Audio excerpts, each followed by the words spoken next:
Hi guys, good afternoon. Welcome back to my vlog again. So ari ko subong maubra naman ko, ma-create naman ko og content sa akong journey sa pagmanok. Ako gali si Rapi Inko, isang XYZ game farm diri sa Inubaan, Negros Occidental. Akon i-share ang story nakon nga nasulod ko sini nga industriya sa pagmanok. So ang ako na experience halin sang una, nagsugod ko sa manok. Edad na kon 12. Ara kami mga talin nga mga manok, nga mga Bisaya nga breed na siya sa akong magulang nga si Manong ko Edwin. Mga Bisaya na siya nga mga manok. So ginadala na namon sa baybay sa amon tupad didto. Kag ginapasampok namon, malingaw na kami. Kag dayon ga breed kami sang manok, pero Bisaya na siya kay wala man kami kwarta nga ibakal sang una materyales nga ginatawag sang una diri sa amon lugar, Texas. Dayon kung may bulang diri sa amon nga lugar, sa amon nga barangay, malagaw ko na makadto, malili-lili ko sa bulangan. Malantaw-lantaw ko didto, then didto ko na kuha ang akong hilig. Kung nami gali ning bulang kay daw exciting kay ang mga tawo ga pinalakpak ga cheering mong. So, bako ano ayhan kung akon manok nga ginabulang. Galing amon tatay hindi magsugot nga mamulang kami kay bawal siya ang sugal. So ang amon gabreed kami, ginapasampok-sampok lang namon, tapos namon pasampok-sampok. Dalon na namon sa mga tupad balay. Pagtapos namon pasampok, una malingaw na kami na. Then ang amon tupad balay may ara na siya nga manukan. Nga manok na sila. Dayon pasampok sila, bilib na kayo ko kay grabe ang ilang mga manok. Ganila gapak. Amon niya Bisaya da nang amon. Igo lang ipamaligya sa Merkulisan. So amo to gina breed na kon didto. Wala ko sulog, munga sa akong magulang. Ang akong gi-style, malakat ko na dito sa ila kag ipakupan ako nga biskan mistiso lang nga makabato wala sa mga ano, kag ginapasampok na sila pagkadlagko. Kaling pagkadlagko na gid ginabaligya sa akong tatay dito sa Merkulisan. Kay para ibakal namon bugas kay siyempre way gid nang isang kahig isang tuka man. So amo to nagsugod. Then pagka high school na nakon, dito na wala na ang manok nakon. Wala na ang hilig sa manok. Dayon nag-eskwela, then nag-ubra ko. Pagka-graduate na ako, nag-ubra ko sa Bacolod. Pag-ubra na ako sa Bacolod, wala na gid, totally wala na gid ang manok sa akon. Kag pag-abot na kon sa Bacolod, dito na nag-ubra kag nag-abroad ko. Pag-abroad na kon, dito na nagsugod. Siyempre may gamay na nga kwarta. Akon magulang nga amo nang ga-manage subong diri. Nagbakal siya sang Merkulisan. Kaya amo ko ning lahi. So ako lipay-lipay man ko kay bako ari ibulang namon ni. Pagbuli na kon, gipabreed na kon ako nagfinance.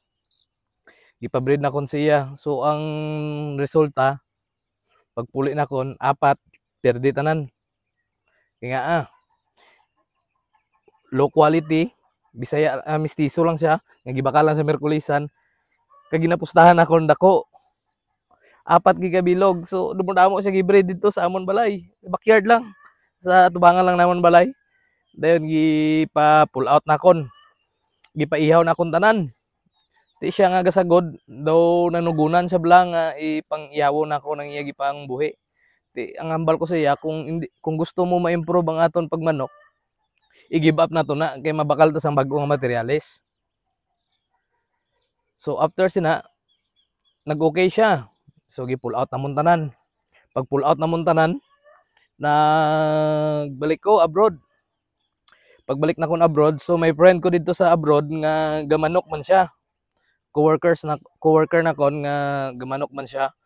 Kagapinan siya sa diri sa Bacolod, may contact sa Bacolod. Diri siya gakuha stag, then gina-fight niya dito sa Manila. Dayon dito ko naghambal sa akon nga try niya ang white kelso dito sa ang iya friend. So gi-try na kon, nagbakal ko trio. Pagbakal na kon trio, Amo to nag-okay na ang performance, medyo may winning na siya. Gibreed sa akong magulang dira lang sa balay. Then nag-additional pagid ko broodcock, 4 ka bilog. Amo na siyang McLean ka ground head, ka yellow-legged hatch, ka Gilmore. So amo nang 4 nga gidugang nakon, 5 na akong materialis nga ginapalibot-libot lang dira. Galing ang amon breed. Ano lang siya, nang palanas lang siya ba. Wala siya direksyon nga amo ni ang importante makalahi lang sa amo ni kay hybrid. So wala gyapon. Useless gyapon. So pagpuli na kon from abroad, kay nagbakasyon ko sa amon lugar. Gi-fight namon, okay man daog, pero galing hindi namon matrace kung diin siya halin, din siya liwat. So din siya liwat nga mga manok. Laban gyapon ano nang perde. So ang bako anon ta ni man, gagasto na ta, dako na ang gasto naton, then gapusta ta. Nagbreeding kami, nagbreeding siya liwat. Then ako nagkadto ko sa dapitan dito sa akon wife. Ato ko dito. Then kasagsagan to sang pandemic. Kadto ko dito. So wala kami lingaw. Di mo ko gusto ko matuon sa pagtakod sa manok bala, paggaping. So nagpractice ko dito. Bala akong kwarta, igo lang to, pilalan to. Pero nag-order ko bulang dito kay GRB. Iya kay Mr. Natural. Nagbakal ko sa iya isa ka dosina, kagamo to akong gipraktisan. So may nagdayo dito sa amon. Friendly game lang. Sa 3 na akong gitakdan, puro win. Then ang manok to, hindi man siya hybrid gid. Mistiso lang siya. Iya sang akong father-in-law. So dito na nagsugod na akong interes sa manok. Ngamba ko sige na, diri na ni. Then pagpuli na akong diri, nagbreeding kami, sige kami breeding. Kaya nagpaubra ko breedingan nga breeding pen nga para ma-monitor na kon. So ang sa 4 na kon nga sa 5 na kon nga broodcock, ang isa sito gi-fight na kon. Ang isa sito nga roundhead gi-fight namon, perde. Then ang yellow-legged hatch na disgrasya, napatay. Ang bilin akong 3. Amo na siya ang Gilmore, kag White Kelso, kag ang McLean. Sa McLean naka tribak kami sina amo nang main bloodline akong subong diri ang McLean. Then ang duha gipadala na akon sa akong father-in-law dito sa may dapitan. So ang Gilmore na daog niya na, ang isa na pag-abot niya dito na disgrasya, na patay kay nagwakay. So amo to, nagbreeding nako. Nagseryos nako breeding. Dayon nangita nako sang area, hamba ko mangita ko area nga butangan. So sa ano man nga maarkila tani ko diri nga area mo ni subong ang manukan ko. Maarkila ko tani. So wala ko gipaarkila kay ang property yaman sa akon gasin. So gipahulam niya lang sa akon, amo na gigamit nako na naisubong. Kag pasalamat gyud ko siya nga gipahulam niya ko area. So diri na ko nag-breeding na kami diri. Pag breeding namon si ga-fight kami, takod. Ako gatakod. Amo gyapon. Same, wala improvement. So bako anong mas maayo sini seminar na ko guro sini. Time na guro nga ma-seminar ko. Dayon wala pa kami na gano kadto dito kay pandemic pa mo. Pagtapos pandemic, diri na breeding na kami diri, breeding. Kay mapabanding kami sa national namon. So nagpapiso kami. Ang production namon pila lang kay milog, then halos pa may diferensya. Puro tanan masakit. So nagbakal ko day old sa tupad akon di nga farm. Sa friend man akon. So nagbakal ko. Then amo to akong gipatubo. Samtang ginapatubo ko siya, sala galing akon patubo, more on masakiton. Masakiton ang patubo nakon. So wala gyapon nambal ko. Nagayo ko sa akon misis, kay akon misis suportado man sa akon. bako seminar ko dito sa Cebu kay attorney. So gipasugtan niya ko, nag-seminar ko dito kay attorney Ryan Abrenica sa may Cebu. Batch 54 RA Superfly Masterclass. So dito na ko nagsugod. Then for 2 days damo ko nga natun-an nga ang akong tanan gali nga ginaobra puro sala. Layo lang gid sa sa akon practice dire. So pagpuli na kon gi-apply na kon sa akon mga piso. Pero late na, wala na, way na kay nakagi na sila sakit. So akon obra treatment lang ko, treatment bakal bulong. So bako wala gid balda gyapon. Then after sito nag derby ko sa derby di sa amon lugar. Siyempre akong huna-huna nag-seminar ko didto. I-apply na kon sa akon manok kay nakabakal ko before sweeter white legs sa 11 kabilog, ang 3 bayi, then the rest laki na siya. Amo na siyang akon gi entry dire, bullstag pa siya. Ang akon lang guro ang pinakabata dito lang taon mo daw stag lang gid siya, pero so far naka 2 points ta, wala ta na 0. Nami ang performance ang manok din nag-adjust ta sa pointing. Dito na naton gi-apply ang conditioning ni attorney. Dako kayo ang diferensya sa ako nakita. So ang bako next year ma-production ta mas mayo. Then after sito nagtubo na tong amon akon gipamakal. Pero more on box na akon ginapa kay puro mga antibiotic ginapainom na kon straight. Damo na nga antibiotic. Amo mangyapon. Then after sito, nauli-ulian ang iban, nagseleksyon lang ko mga pila ka bilog, gi-condition akon. Gipight namon sa National WPC diri sa may Bacolod. Ang resulta sa elimination 1, 2 perde. Ang problem pagka balbalanay nila dasig lang siya punder kay tungod sang kagi sa sakit, may ara siya respiratory problems ang piso pa siya.